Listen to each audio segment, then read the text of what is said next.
Hello, hello. My name is Jake Ray. I am a regression hypnotist as well as a level 2 qhht practitioner. I use hypnosis in my practice to help my clients in a variety of ways, including finding healing, finding answers, and much, much more. Definitely feel free to check out my website in the description box below if you want to find out more information about my practice. Otherwise, today I did want to answer one of the most common questions that I get from folks who aren't familiar with hypnosis or who don't know what I do. And that is, what is hypnosis? And today I wanted to take you guys through my understanding of hypnosis as both a state and as a process, and give you a little bit of insight so that you can understand what hypnosis is on a deeper level. I'd love to hear down in the comments below if you have ever been hypnotized and what that experience was like for you. All right, let's jump into today's question. And I wanted to start by talking about the state of hypnosis. So, the state of hypnosis is a state of deep relaxation and of high focus. Sometimes the state of hypnosis is also called an altered state of consciousness, sometimes also called a subconscious state of consciousness. So, the reason for this is because we are tapping into that subconscious part of your brain, the part that not only has the memories and the information from your past lives or your other experiences as a soul. This is also the part of your brain that manages those unconscious actions, those unconscious processes in your body. It's also important to note that there are different states that your brain flows through, and that we tap into when we are working in that state of hypnosis. And I'll run through those different brainwave states, and then we'll get into kind of how they show up in hypnosis. We have beta, which beta is a brainwave state of wide awake. It's where you are most of your day. Alpha is a light level of trance, so that's kind of like just below beta. Alpha is a state that's tapped into a lot of times with clinical hypnosis, although sometimes deeper states are used here too. But usually it's that light state of trance where you are in an altered state, but there is more of that awareness usually in that alpha state. Theta is the step below alpha, and this is that deep state of relaxation and deep state of trance that is worked with in regression or progression therapy, when we are looking at tapping into past lives or future lives and really getting that deep, deep information. Delta is the lowest brainwave state, which is usually what is used to describe being asleep, though some people use delta to describe those deep, deep levels of trance as well, but typically it's used to describe the sleep state. What is really important to know about these different brainwave states, the beta, alpha, theta, delta, is that you and every human out there flows through these states every day. These are natural rhythms of your body.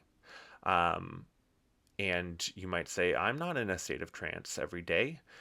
That's where you're wrong, because alpha state is often experienced when you are reading a book or watching television, something that is that you're deeply focused on. You've probably had an experience where you were reading or you were watching something and someone asks you a question and it takes you a moment to realize that they were talking to you, or for that question to really sink in, and you're like, oh yeah, you did ask me a question. Those are signs that you're in that light state of trance. Another common place that you would experience alpha is when you are driving your car, whether that be on a familiar route or on the freeway. Sometimes it's referred to as highway hypnosis, or highway trance, because you're essentially hypnotized by the road into that light level of trance. Theta is a little more rare than alpha, but you go through that typically twice per day, once on your way to being awake. So just as you wake up, before you're fully conscious, fully awake. You're in that, you slip through that theta state. And then same thing when you're falling asleep. That moment right before you fall asleep is when you slip into that theta state. Like I said, alpha is often used in clinical, and theta is often used in more past life regression or future life progression. It's really, I think, important to talk about these brainwave states when we're talking about hypnosis, because this is why hypnosis is something that is easy and natural for clients to experience, because these are familiar.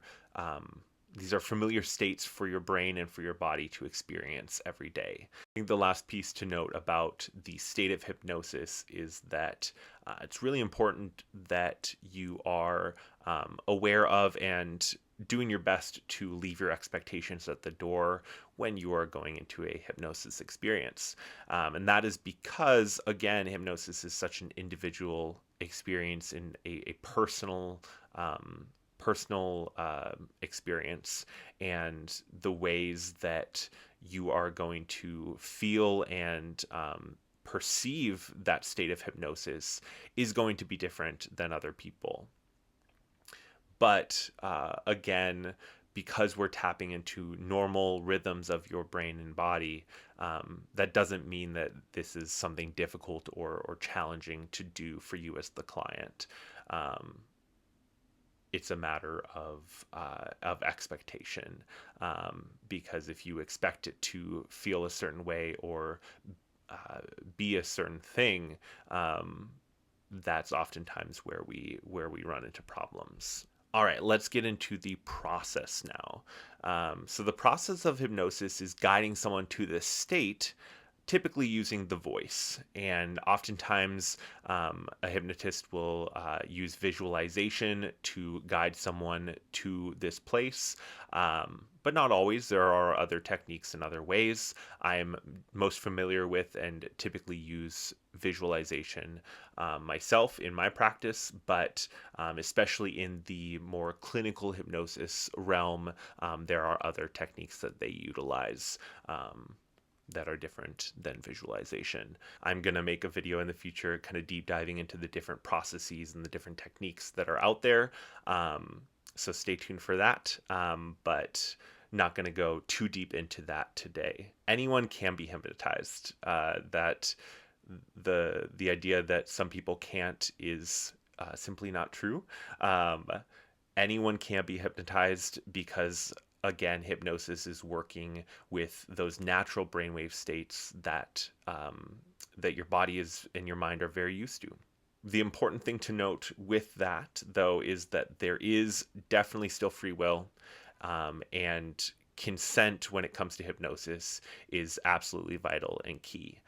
If you don't want to be hypnotized, you are not going to be hypnotized. It's as simple as that. You have sovereignty over your body and mind and soul, and so if you refuse to participate in the process, or if you don't want to participate in the process, it's not going to work for you. Because hypnotists, ultimately, we are guides, we are facilitators for the process, which is definitely not how hypnosis is portrayed in the mainstream presentations of it, whether that be TV or movies or books or what have you.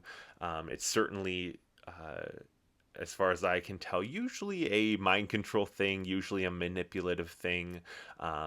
It's not often that you get a true and accurate representation of what hypnosis is. Another way that people sometimes get confused about what hypnosis is or is not, is because of stage hypnosis. So if you went to a high school like mine, you probably had a hypnotist come to your all-night grad party. If that's not a cultural practice that you're used to, take my word for it. Maybe you've seen one in Vegas or something like that. But it really is definitely something that has led to a lot of confusion around the place of hypnosis in healing or in finding answers, more those therapeutic ways that hypnosis is used. Stage hypnosis is a very, very different thing. It's a whole different ball game as far as um, that consent piece. And I mean, it's too much to go into in this video, but I definitely I've had at least one client. I'm trying to think if there might have been another one, but I've had at least one client say, don't make me quack like a duck. I don't want to quack like a duck. And I assure you that I am not going to ask you to do that.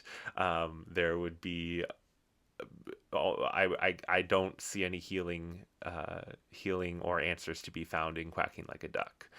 Certainly, if you stumble upon a lifetime where you were a duck, I guess it's not out of the realm of possibility. But again, hypnosis is not mind control, and I do not take away your free will when you step into a session. Ultimately, if you have worries, if you have questions, if you're unsure about the process of hypnosis or how it might work for you, it's always best to discuss those worries with the practitioner, with the hypnotist you are going to work with. I know for myself, I offer free consultations for my clients so that we can hop on a call and talk through any of your worries or your fears or your uncertainties around the process or how it might play out for you. So definitely check out my website if you want to book a free consultation with me and inquire about my services or what the process might look like. So all in all, I wanted to explain a little bit about the state of hypnosis, the process of hypnosis, and break that down for those of you who may be curious. If you like this sort of informational content, please feel free to hit that like button down below, subscribe to my channel so you don't miss future posts, and definitely feel free to check out the rest of my channel if you want some more hypnosis content too. Otherwise, all of the love and light to you, and bye for now.